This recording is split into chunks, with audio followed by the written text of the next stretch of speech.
welcome back to Beating a Dead Horse. As always, I am your host, Sean McKinda, and it is the continuation of Quarantine Classics. And in doing so, we have a special treat for you, in that my co-host here, before he even speaks, has dumbed down the quality of his microphone in an effort to make it seem more retro. Truly, we've got the biggest brains on this podcast.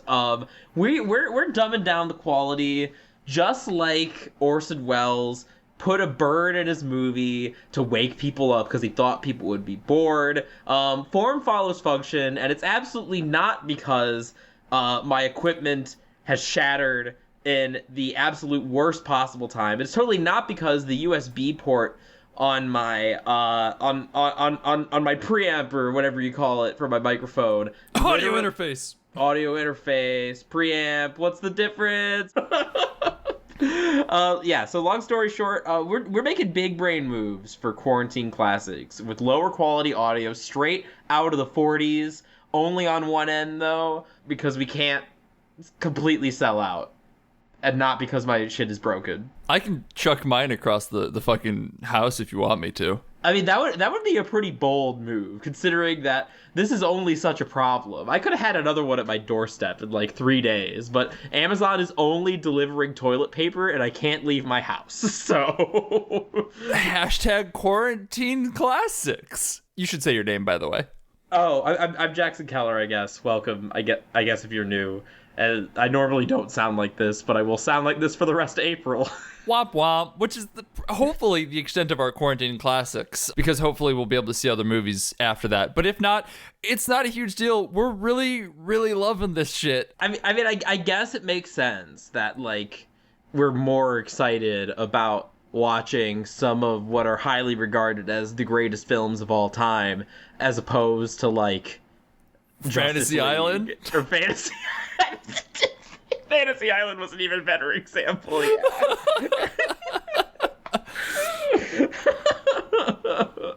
Oh, boy, Howdy. We should probably talk about movies at some point, huh? We really should. So we're taking the big one this week. The biggest one of them all. The Citizen Kane of movies? The Citizen Kane of movies. Man, it sure is unreal that Roger Ebert didn't live long enough to see the Citizen Kane of movies come to screen. That's right. We're back and we're talking about Fantasy Island once again. All right, so two things as we're starting here. Number one, we're talking about Citizen Kane, obviously. Number two, this is required viewing before you continue with the podcast, because we will just be making noises the rest of this time. If you have not watched Orson Welles' drunk outtakes from a champagne commercial from the 1970s, there's a link in the description on our Twitter account. Everywhere that you can find us, we are posting that link because it is the funniest fucking thing. I literally, after watching the movie, I was doing a little bit of light reading, and I came across, I was doing some reading about Orson Welles, and I came across that commercial. I literally was just, like, sitting in bed, just, like, staring at the ceiling in darkness, thinking about him making that noise, and just cackling alone in my room. It is very, very good. It's also kind of sad, like, when you think about it, but don't think about it and just laugh at the plight of this man. I like to think, so there are some more positive interpretations of that Orson Welles was being a little bit of a trickster, a little bit of a troll, and was taking everyone for a ride. So I'll take that interpretation over Orson Welles becoming Charles Foster Kane. Oh, dark. Just like Citizen Kane. Just like Citizen fucking Kane, dude. Have you haven't seen this movie before this viewing, correct? No, this was my first time. When we started doing Quarantine Classics, I wanted to get the biggest ones kind of out of the way. The ones that made me feel like when I was in conversations with other like movie people that saying that I haven't seen them makes me look like a rube. And so we did it. We did it. We did Casablanca last week. We're doing Citizen Kane now. And we won't look like assholes when we say that we have a movie podcast but haven't seen Casablanca or Citizen Kane. You know, it only took us 2 years in, but I mean, we got there. We got there. Much like Casablanca, it has been several years since these movies have come out. The eternal question is, are they still enjoyable to watch from a non-anthropological standpoint? Like, obviously they're considered the best movies ever made, but there's a lot of things that are considered the best ever made that, like, it applies to this historian who likes it for this reason, or this movie nerd who likes it because it introduced the Dutch angle in German surrealism. Does it hold up is the question. Yeah, it's always interesting with stuff that's like the first to do a thing. I feel like movies don't get this quite as hard as like a video game, where like in a video game the first to do something is probably going to be pretty rough in other ways. Y'all ever go back and play like in television games? Yeah. They're fascinating for about 5 minutes. Yeah, and I mean, that's not that doesn't happen with movies, like not that they don't have elements that are dated. I actually have the perfect example for this because I just watched a movie over the weekend called The Monitors, which was a parody of like invasion movies. It came out in the 1960s.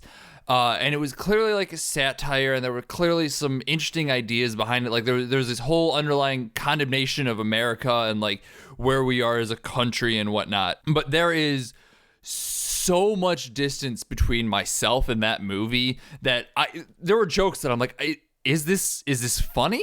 Is this supposed to be a joke? And like it would wildly fluctuate between like, these people are bringing us peace and prosperity, but America brings us war. And how do we reconcile with that? To, I just took out this carrot like it was a knife. And I'm like, what the fuck is happening in this movie? So like, that's the perfect example of like a movie that has aged in a very weird way. Yeah, and so like you can never really account for that. And I think that Citizen Kane in particular, it also, because it has its reputation that as being the greatest, that calling something, you know, calling X thing the Citizen Kane of Y, you know, genre or medium, has become such a cliche that it's become laughable. Particularly, do you know how many fucking hack video game critics still trot that out after it being like a thoroughly discredited thing for like 10 years now? It makes me mad every time I see it. I refuse to believe that anyone is still saying that. I've seen it at least once. Although I guess they've kind of moved on to something being the Dark Souls of Y. So that's a difference, I guess. Hopefully we've left that in the last decade, but that's another conversation.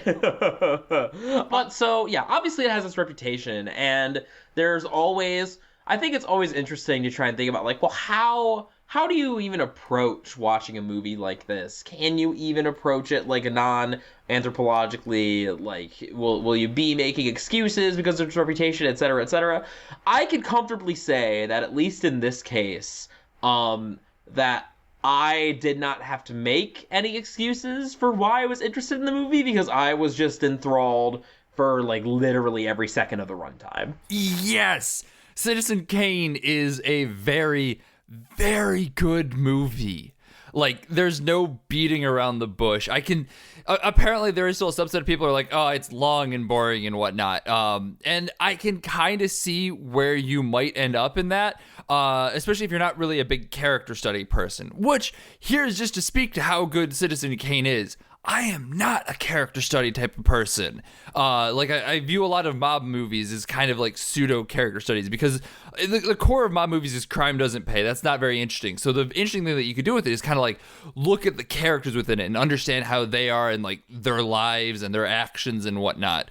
And those a lot of times don't do much for me. Citizen Kane was absolutely incredible from start to finish. Not just from the, filmmaking geek side of me, where I was like looking at techniques that were being pioneered within this movie, but also from like it's just a good fucking movie that even as me, someone who doesn't like character studies, really got into it. Yeah, I mean, it's interesting because I was trying to think about this movie in comparison to Casablanca in particular, because when I told my mom that, you know, we were doing classic movies on our show, and she's like, oh, which ones?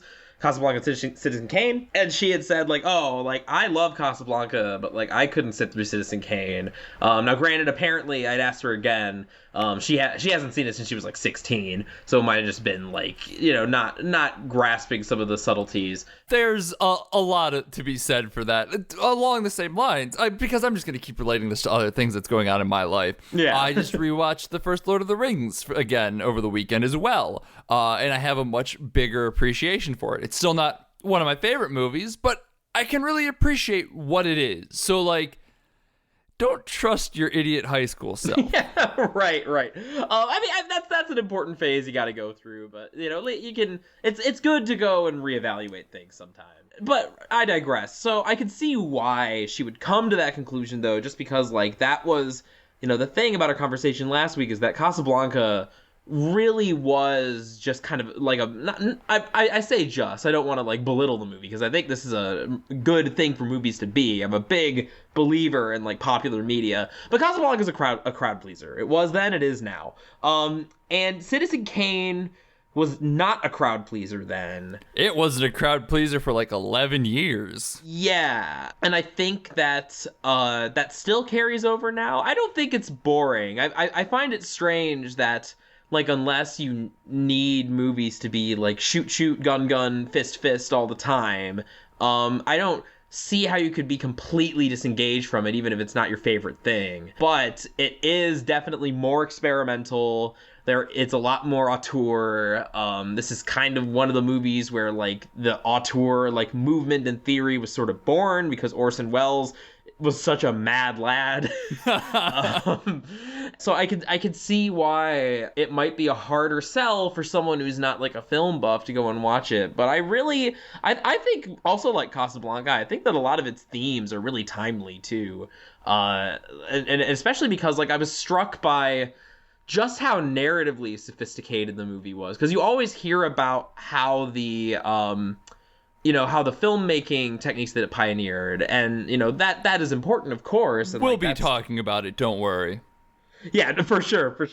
But, like, just how, not only how gripping the story was, but how sophisticated it was, and its characters, and its structure, and, like, the different things that it tried. I was really blown away by it. I really, really love this movie. Yeah, it's fascinating in its parallels to today, which I think is, like, we talked a lot about, like, Casablanca and how you can see it, like, as a post World War II movie, but, like, it actually took place during World War II over my own stupidity. That's all on me. But, like, that raised some interesting questions, whereas this movie feels like way more you can bring it to today, because I was already, without getting into the meat of the movie, there's a lot of comparisons to, like, the Murdochs that could be made of this. Like, I was thinking a lot about the Fox News empire watching it.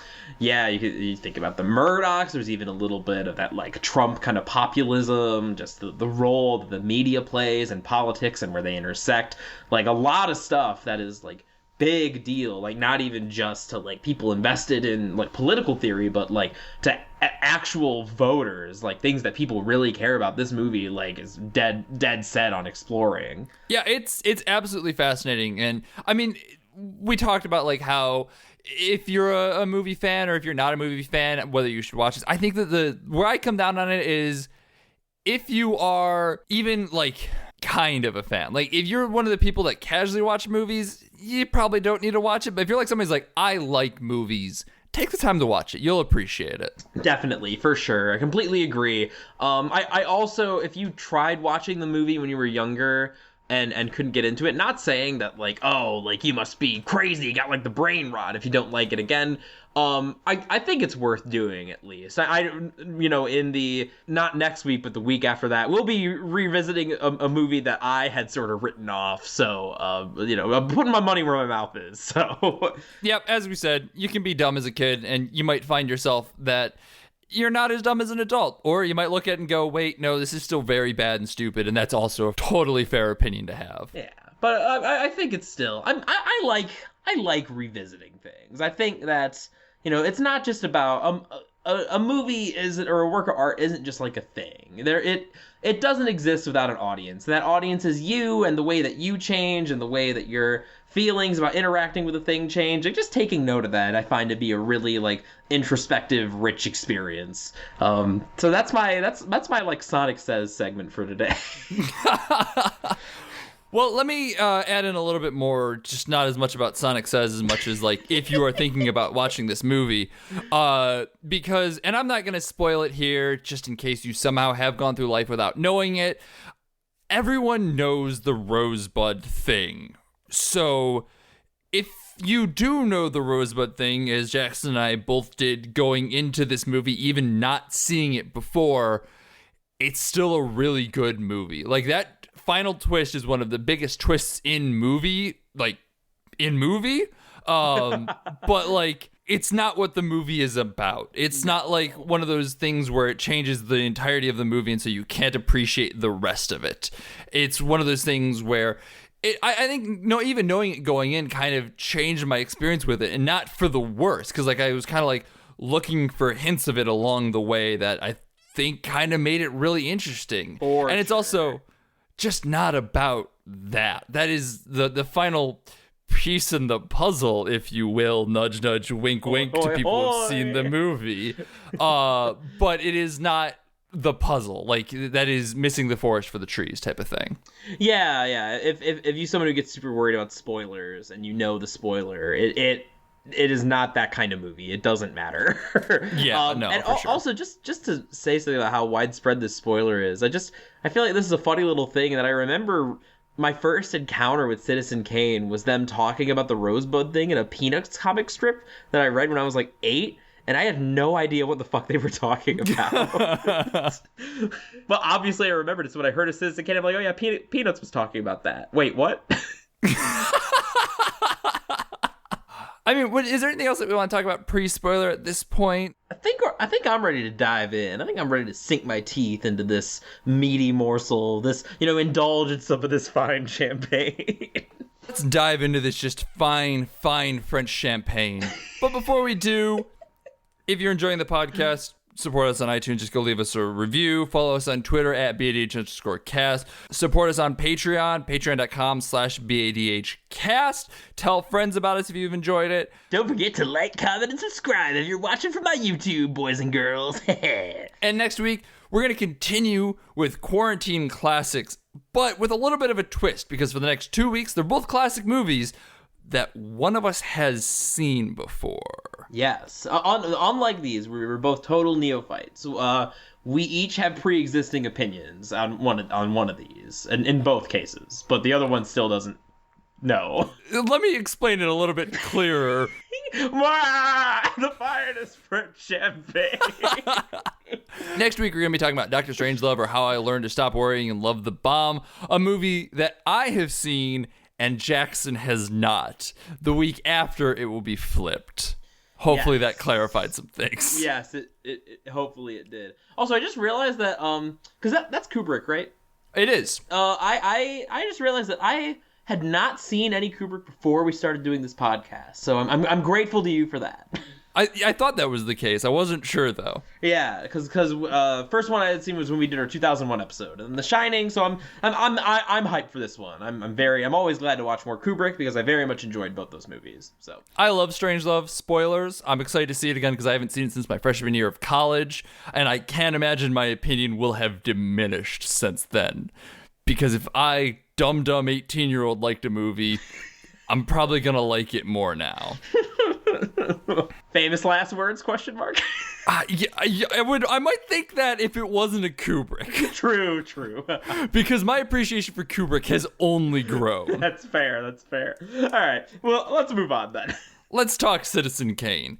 So how do we want to start with the story, or do we want to start with the filmmaking? Ooh, do you have a particular point in either that you would want to start on? Because I got a couple observations, but I'm not married to going down any particular track right now. Well, actually, I think I might have a good starting point for us, and I think that is with the filmmaking, because this movie starts in a very unique unique way. Oh, yes, yes. Very striking. Good call. So if you are familiar with Citizen Kane in any real capacity, I'm sure you have in fact seen the opening scene where he drops the snow globe and it shatters with a rosebud.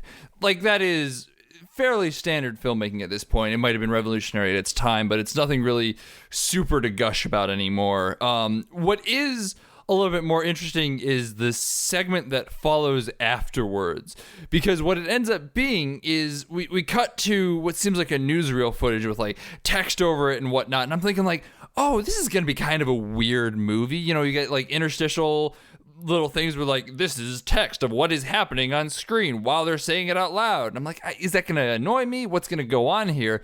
And that lasts for about 15 minutes, and then it starts to wrap up. I'm like, was that the entirety of Citizen Kane? Was that good that I just didn't notice it went by that quickly? Holy shit. And then it wraps up and it cuts to a newsroom, as this is just a film reel of news happening. And I'm like, oh shit, no, that's just the beginning of the story. And that also does a lot of setting up of what is to come. Like, this newsreel is both fascinating from a retrospective anthropological standpoint, as well as an incredibly effective tool in establishing the language of the film.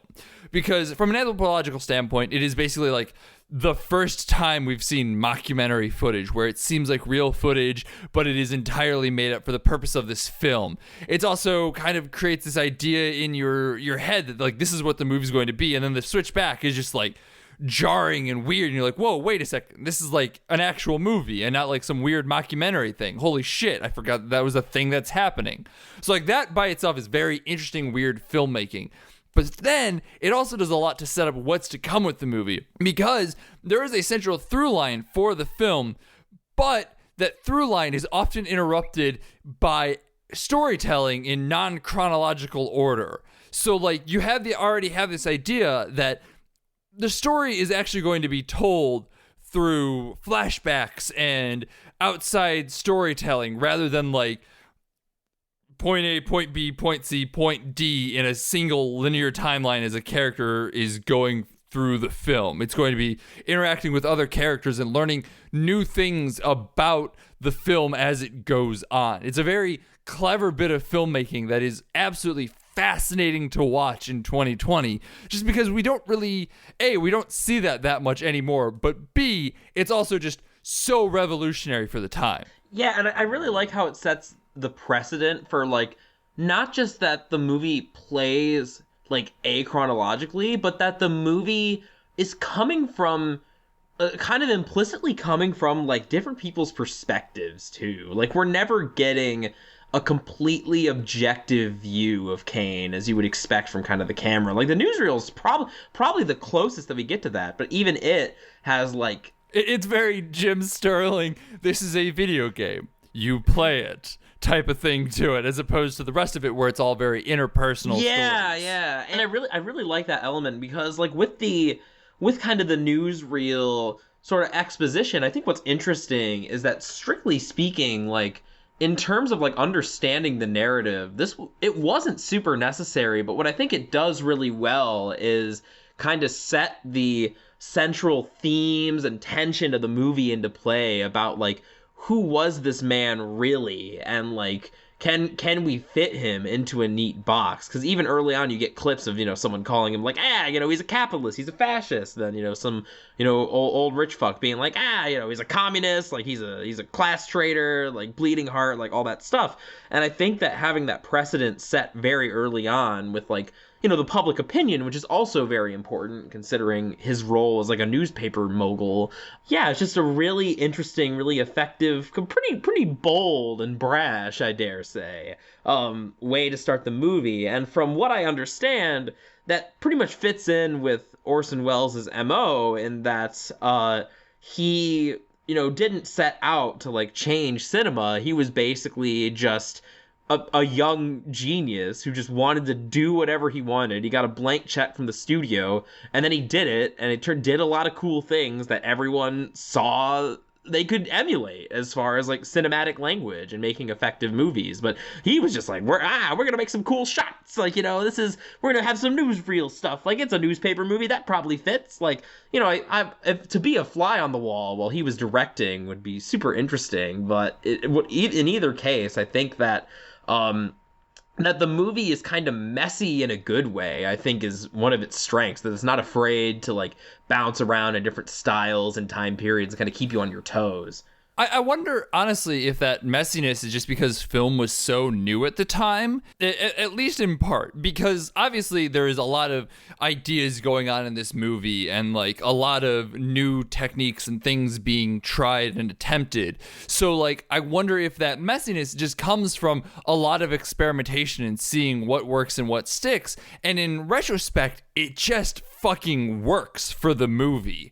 In like just the thematic idea of not actually knowing this man and getting different impressions of him and different ideas on how people think, like that very much fits with the ideas of the movie. But I could also see it being totally accidental. Yeah, for sure. And like, I'm not trying to I'm not trying to like downplay anything that Wells or his team or anybody involved has done here, obviously. No, it could be totally intentional. I'm just saying, as someone who is just now watching this for the first time with limited knowledge on the going-ons outside of it, that is an interpretation for it. Yeah, and I agree, but I also want to point to something that I think is pretty purposeful, because Orson Welles, from what I can get from his personality, from the little that I've read, and even, the famous fucking bird that literally was put in so like, pea-brained audiences wouldn't fall asleep towards the end. We're gonna come back to that bird. I've got a lot I want to talk about with his regard to the audience. Yeah. But like, I think that, whether he's being condescending to the audience or not, I think that understanding, like, or trying to anticipate how they'll feel about the movie, like, really works to his benefit. I don't think it's an accident that the first character interviewed, or the first perspective we see on Kane is like grumbly Wall Street dad. And because from his point of view, like, Kane is like a firebrand, like, upstart, he's doing his newspaper and kind of, he's got his, like, privileges, but he's kind of resisting against them. Like, he's got a lot of really great quips and lines that still really resonate. Like, when they're talking about, like, stocks and investments, and they're like, what are you doing with your money? He's like, I spent it to buy things. Like, that that really resonates even now. Like, when you think about the all the shit that goes on with, like, shady investments and like real people buying up real estate to do nothing with it, and all the stuff that goes on with rich people today. So there's already some, like, value resonance today. But I think what that also does is that to prepare us for when Kane as a character becomes harder to tolerate, like, it's a lot easier to like him when you're seeing him from the perspective, ironically enough, when you're seeing him from the perspective of Wall Street dad, who's seeing him as like as kind of the revolutionary that he's selling himself as. Whereas then, as you see kind of the people he's hurt and like their perspectives, you get a different picture of him that is no more complete than Wall Street dad's, but is no less complete either. And I think that kind of clearly delineating whose perspective and what scenes they choose to focus on during that time, like, the structure of this movie is just fucking sublime. Like, I am like it completely enraptured by it. I think too, like the with Wall Street Dad going on, I think that it very much also sets up Kane's eventual turn to being a shitlord and kind of primes your expectations for that to happen, because there's a lot of talk about how, like, I would be a great man if it weren't for money, and just a lot of references to how fucking money ruins everything. And this movie's honestly very much anti-rich people, which is wonderful. Yeah, totally. I think my favorite line of the whole movie is when someone asks Kane about, like, how he feels about himself at the very beginning in Wall Street Dad's flashback. He's like, I think I turned out all right, as well as I could have given the circumstances. His circumstances, of course, inheriting like millions of dollars that he never has to worry about again. And like, it's only like, here's the thing that blows my mind. It's like $60 million. Yeah. That doesn't sound like that much anymore, which is terrifying. But that's inflation, and like there's all sorts of science and stuff to that. So I don't really know if that's how much $60 million actually translates to nowadays. It could be billions. Who fucking knows? That's not the point. The point more so is just that the movie primes you to expect rich people to be bad. And so even when you're rooting for them, I think it sets that idea in the back of your brain that he's still kind of a rich dude, isn't he? Yeah, like no matter how much he, makes a token effort to resist, like he falls into a lot of the same foibles. But he also never stops being charming, and a lot of that is Orson Welles' performance. And I think that's what makes him, just such a captivating character to focus on, and that like he really does. He feels very human. He feels very complex. The movie is definitely very like anti-rich person, but not cartoonishly so. And like that's what I appreciate about it, is that it does. Even if I think you can safely say this movie has some, at least a few, anti-capitalist leanings. But it's not like propaganda. The point of the movie isn't like, bring Kane to the guillotine, even if it's like there's some complexities, there's some nuance to it, which I really appreciate. There's a very interesting read on this movie that I am just kind of processing as we're talking through it. So don't expect like a full thesis if you're listening to the podcast with this. This is something that's literally churning as I'm talking right now. But you could very much read this as a movie on privilege. And it can be extrapolated to all sorts of privilege, white privilege, male privilege, rich privilege, all that good stuff, just in how the privileged, even those who are purporting to do good, are still hurting those that they care about, and what they might actively be doing behind closed doors. I think that there's a very interesting read that can be taken from that idea and what this movie is presenting. Yeah, I mean, I think that comes across really well in that conflict between him and Jed Leland. Is that his friend's name? Yes, yes, it is. Jedediah. Yeah, and so, like, when he, goes to such lengths to, try and please his second wife by, like, building the opera house and, like, showing and having this, terrible opera go on. And side note, I'm forever disappointed in the internet for turning the Kane clapping gif into a sign of unambiguous, like, stoic applause, when it's actually, like, deep seething resentment and, like, putting on a front and, like, anything but, like, genuine clapping. And the fact that we have all missed out on this nuance means that we're just as much the dumb, like, popcorn chewing audiences that Orson Welles thinks we are. One important exception. One very important exception. Shout outs to Rob Cantor and Shia LaBeouf with the actual Cannibal Shia LaBeouf extended video, which properly uses an homage to that scene. And now that I've realized the full extent of that scene's context, it's only made a perfect video even better. It is so fucking incredible. Just mwah, mwah, mwah. Oh God, beautiful. But so with Kane's conflict, like, it's so funny that, like, you could totally see how even on the surface, like, what he's doing and what he's saying, like, it isn't too bad, or even sometimes, like, on paper the right thing to do or say. After I think that scene of him finishing the bad review that his friend gave him before firing him, I think that's a really, really great scene. And, like, on the one hand, like, you can see it, you can almost see how, like, you would want it to be seen as, like, being a good sport, along with, like, sending that check. And so when Jed, like, spits in his face and, like, sends the check back, like, shredded up along with his, like, declaration of values, like, that's that good shit, because it totally, from Kane's perspective, like, he might be thinking that he's just trying to do, like, the rational, reasonable thing, considering his circumstances. But, when you really look at Jed's assessment of his character, it's hard to disagree that he just, no amount of praise and adoration and love from the public will ever be enough. And he always has to be seen as the good guy, even when he very clearly isn't. Or we assume. There might be elements to the story that we still don't know. And that's the point of Citizen Kane as a whole. That's what makes it such a good character story, baby! Get that puzzle going. I want to take a minute to dumb it down for a second, just on topic of the principal paper. because this scene had one of my favorite moments of the film because it was such a clear, oh man, I don't even know how I want to put it. It was a clear thing of like, you need to pay attention to this, you fucking imbeciles, that I loved it. Kane, as we said, clearly did not trust his audience to understand what was happening in the movie. And part of me sympathizes, not from like a talk down to your audience type of thing, as much from this was like 1940s. The movies were still very much kind of a new thing. We're not really sure where things are going. I mean, this, to be blunt, this is a pretty sophisticated movie even watching it now from like a modern perspective. Like, we have not to like shit on, people who were born No. Let me just cut you off here. We talked about this on the Horsies.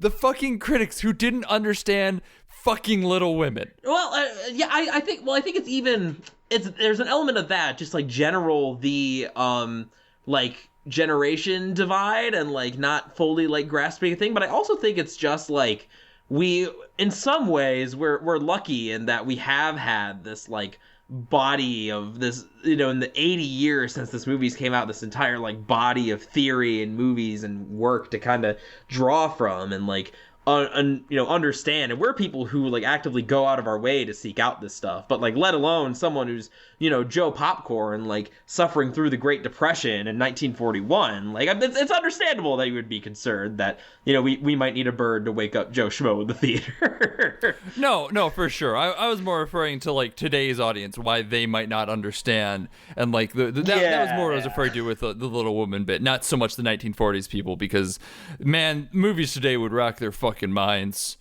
Yes.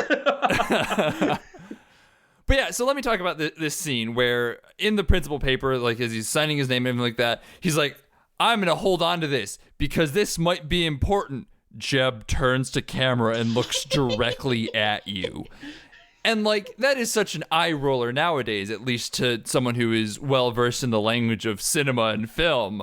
But in its time, like, it was very much like hey, look at this. This is going to be important later. Don't just write this off as a scene and go back to looking at your phones. I mean, popcorn. And then, like, sure enough, later on in the movie, it popped back up, and I was surprised that they didn't turn to the camera and go, remember this?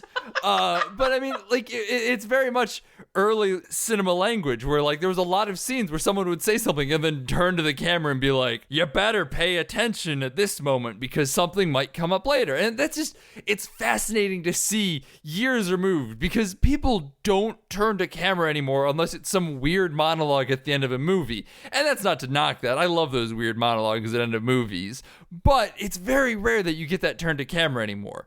Similarly, there's a lot of mirror shots in this, and mirror shots are absolutely like a core tenet of the language of cinema, being an indication that this movie is reflective. If it's like early on, it could just be very much an indication that the character is being reflective at the time.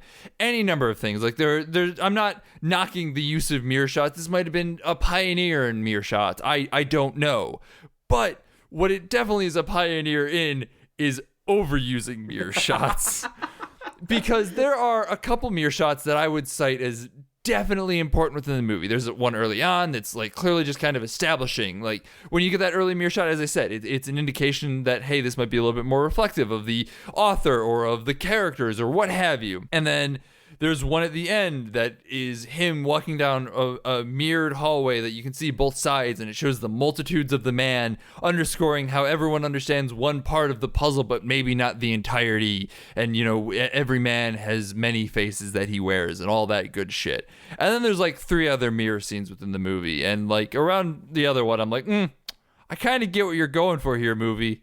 You don't need to keep showing it to me. So yeah, it's goofy, it's kind of overdone, but like it's charming in its own way in just being overused. And I think what makes some of that stuff easier to swallow, because normally that kind of thing makes me pretty irate, like when we're talking about it in a modern movie. But I think what also helps is that there are definitely like a good sleight of hand trick. Like there are definitely moments where Orson Welles didn't trust the audience to get it and beat him over the head, but there is still plenty of more like subtle setup and payoff that has a lot of really genuine pathos. And I think where this struck me the most, like where I started getting like really emotional at this, even though the scene surrounding it has been memed to fucking death, and like, you know, the plot twist with the sled being memed to fucking death.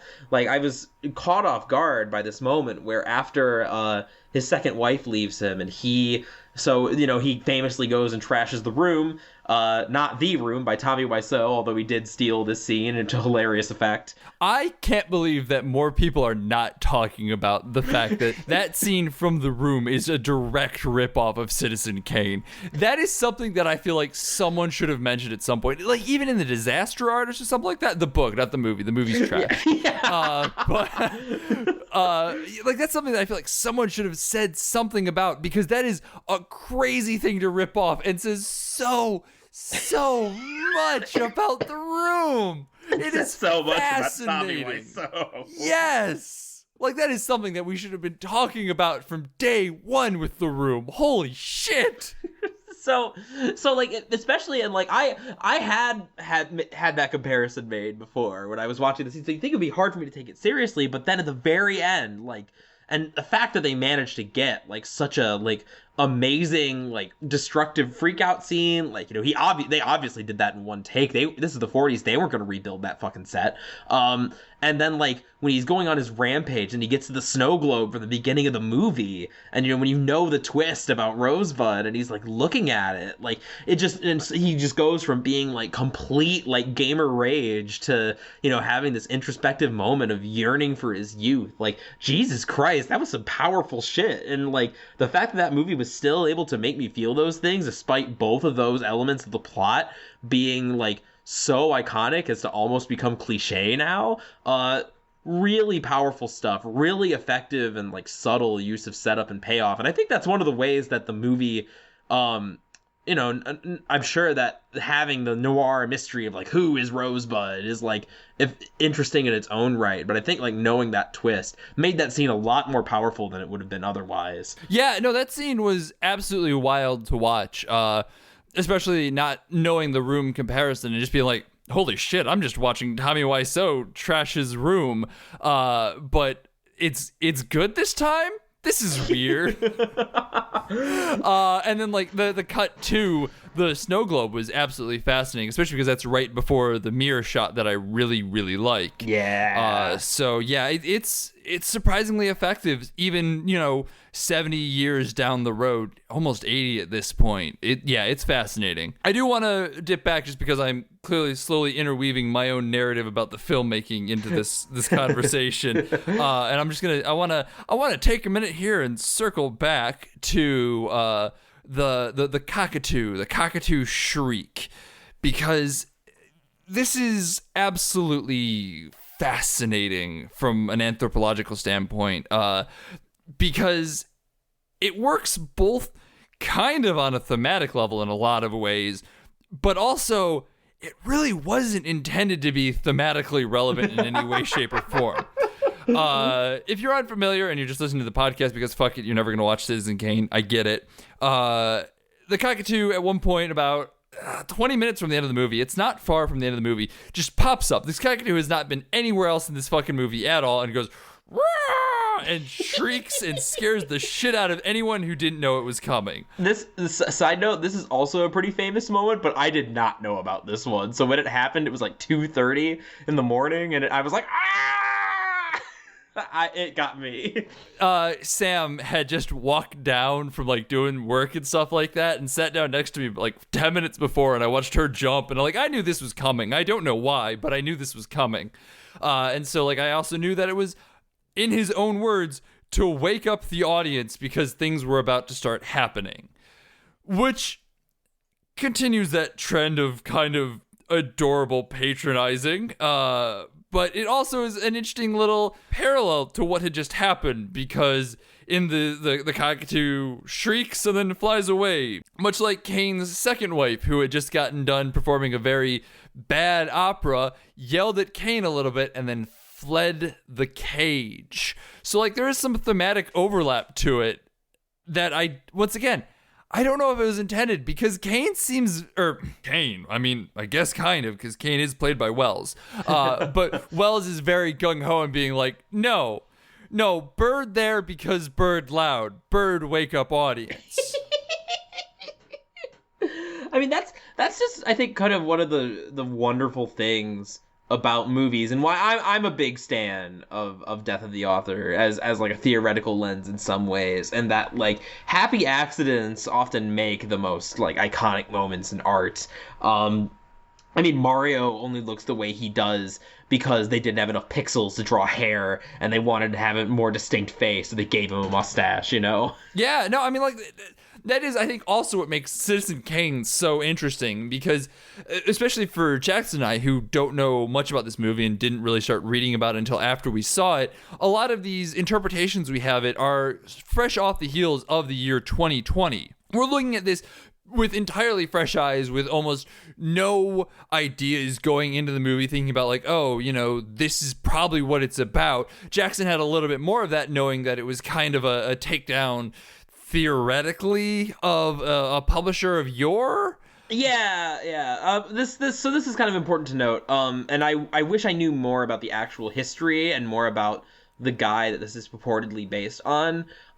So famously, it was assumed, one of the things I was worried about is I assumed that I was worried perhaps with the story, because everyone only talked about the filmmaking, is that this was just kind of like a slander piece against William Randolph Hearst, who is famously where the idea of yellow journalism, this kind of muckraking, this kind of like stirring shit. The quote, they lifted a quote directly from him in the movie, or at least an apocryphal one, about the Spanish-American War, where Hearst is quoted as saying, you know, you supply the pictures, I'll supply the war, and that, or something to that effect. And Kane says it here too, which is about as blatant as it gets. Because from what I understand is that although there were people on set who were familiar with Hearst and like kind of in his inner circle, that wasn't necessarily 100% Orson Welles' intention.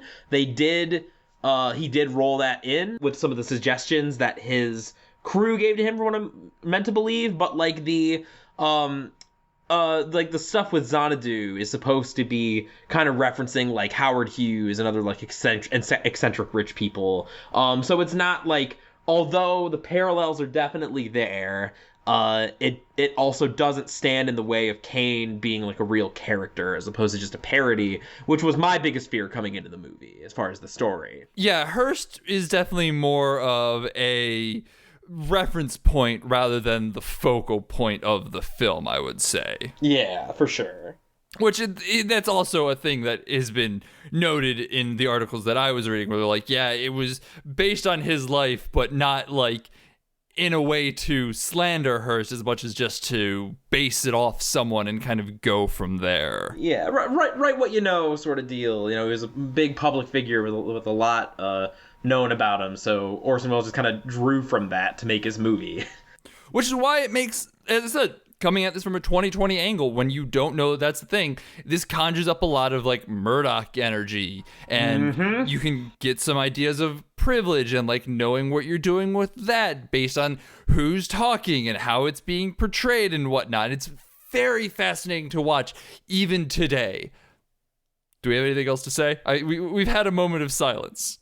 We have had a moment of silence. And it's just so, it's funny because I feel like I could talk about this movie for hours, but also part of me is wondering like, oh, like, am I even adding anything to the conversation? Like, of course I'm gonna gush about Citizen fucking Kane. It's Citizen fucking Kane. Yeah, but I think that if you do, I guess I'll make this my final piece, my final word. I know that sometimes there can be a reflexive like distrust or a temptation to sort of write off or see something that's considered great as overrated and like almost go out of your way not to watch it or go out of your way not to enjoy it. I really think that for these things, like, if you just try and put all that context about like what is the greatest all time out of your mind, knowing that like, no, like, even if you watch the finger quotes greatest movie of all time, it's still probably not going to be your favorite just based on you being a human being. And you can try to ignore a lot of that like outside sort of critical hullabaloo and just approach it as a movie, I think that you'll find it's a really, really rewarding, really engaging experience if you can just put the question of judging whether or not it stands up as the GOAT out of your mind. You know what I mean? Yeah, did I absolutely love this movie? 100%. I thought it was absolutely wonderful. Is it my favorite movie of all time? No, that probably still belongs to some trash tier 70% on Rotten Tomatoes garbage horror movie or some shit. But that's just because that's who I am. I like garbage like that. But I can still go, that was a really fucking good movie if it's not the greatest of all time in my eyes. That's my plea. If you tried to watch Citizen Kane when you were younger because of its reputation, you thought it was boring, and you're an adult now, try again. If you're a teenager still, trying to get acclimated to your taste, watch it anyway. If you haven't watched it and you're at all interested in movies, I think you should. I think there's a reason that this is canon, for lack of a better word. Yeah, no, absolutely. It was a movie that I'm happy that we finally got to, and I am so excited to get to the rest of them. Holy goddamn shit. We have a movie that we're going to be talking about in 3 weeks that is just so me. I am so fucking excited for it. I have no idea what to expect out of it. I might end up incredibly disappointed, but even if I am, I'm going to be so excited for it. I doubt I will be. It's like surrealist sci-fi, and if you know what it is from just that, great. You're ahead of the curve. If not, stay tuned. Hell yes. Quarantine classics. Dare I say the best thing to come out of the coronavirus. All right. Well, I've been Sean McKinda. You can find me on Twitter at Sean_McKinda. Go check out my letterbox, Sean McKinda. I'm watching a bunch of weird shit, like The Monitors, a movie that had a total of 5 ratings on Letterboxd. So, like, I'm digging deep here a little bit. When you brought that up on the show, I legit, had a moment where I didn't realize that you had even watched it, so you making that deep cut, I felt like Jimmy Stewart in Vertigo, that famous scene of him looking like a cardboard cutout, falling, the fact that you're watching The Monitor is blowing my mind a little bit. Yeah, so you can go check out that. There's sure to be other weird stuff. I know I've got a couple of movies. I want to finish the Lord of the Rings trilogy. I want to watch The Platform. I don't know how much I'm going to feel about it. It looks like an interesting premise, but I feel like that's where it's going to stop for me. So go check out my Letterboxd. Meanwhile, I'm over at my Twitch channel at twitch.tv/JacksonJKeller, 100%ing Donkey Kong 64. Because it's been long enough since H-Bomber Guy did it. I also have a YouTube channel. It's just my name, Jackson Keller, if you're not watching it on there. Where I've gotten lazy, so I haven't posted as many fun clips. But you can watch the Horsecast. Hell yeah, you can. If you want to get into contact with the podcast, you can do so on Twitter at BADH_cast. Mostly tweet about updates, things that are happening in the podcast world. We don't do a whole ton from there, but you know what? You might find something that you weren't expecting over there. If you want to get in contact with us, the best place to do so is over on our Discord, which you can only get access through by supporting us on Patreon. At only $1 a month, you can get access to our Discord where you can come and yell at us and say that, hey, Citizen Kane, it sucks. You guys are both fucking rubes. What the hell's wrong with you? We'll probably ignore you if you do that, but you know what? We might have a conversation. If you got a good argument, we'll talk to you about it. At $5 a month, you get access to our Discord and all of our previous bonus episodes. We just released our Witcher episode. We've got a bunch of other backlogs too. They've all been really, really fucking good and interesting. So if you've got something that you're like, it sounds interesting, let's see what they talked about, there's the place to do it. $10 a month gets you access to all that before, and you can request bonus episodes if you're like, hey, they should talk about another Orson Welles film. You can recommend that, and we'll do it on our Patreon. Please make us watch more Orson Welles films. I'm begging you. See, I changed it up. Normally I say Barbie Horse Adventures or something, and so I'm looking for something a little bit more highbrow now. Yeah. You also get a little something. Before I give that little something, I just want to say, the reason I've been cackling for the past, minute is just the thought of someone spending $1 to drop their hot takes about Citizen Kane, of all things, in our Discord. What a fool.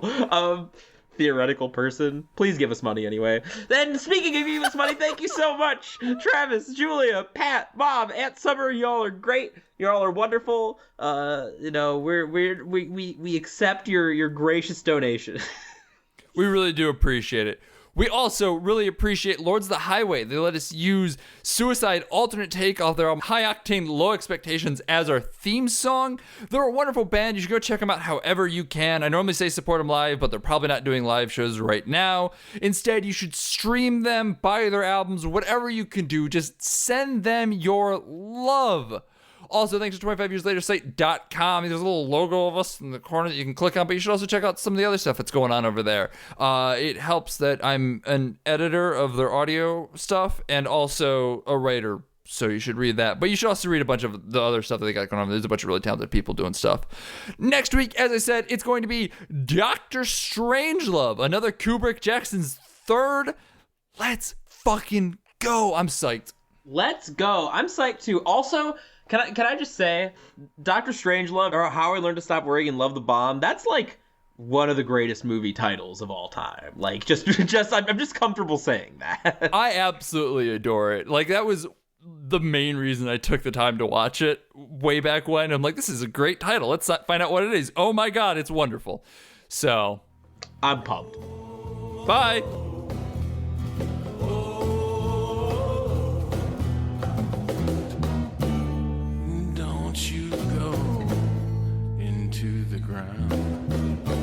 Don't you go